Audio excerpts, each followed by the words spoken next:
বন্ধুরা, আজকে দুপুরে দেখুন একদম সাধারণ লাঞ্চ আমার। প্রথম আছে দেখুন সাদা ভাত, তারপর আছে দেখুন চাকচাক করে আলু ভাজা, আর আছে দেখুন উচ্ছে বেগুন বরবটি আলু দিয়ে পোস্ত দিয়ে চচ্চড়ি, আর আছে দুটো শুকনো লঙ্কা ভাজা, আর আছে দেখুন মুসুর ডাল, পেঁয়াজ দিয়ে রসুন দিয়ে মুসুর ডাল,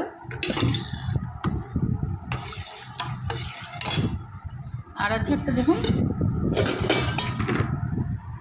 কাঁচা ডিম না সেদ্ধ করে না ভেজে ফুটন্ত জলে একদম গোটা থাকবে কুসুমটা একটা তরকারি।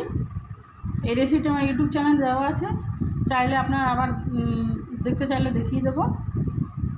ভিডিওটি যদি ভালো লাগে থাকে দুপুরে লাঞ্চের রেসিপি, সাধারণ রেসিপি, একদমই সাধারণ। আজকে কেমন হয়েছে কমেন্ট করে জানাবেন। ধন্যবাদ।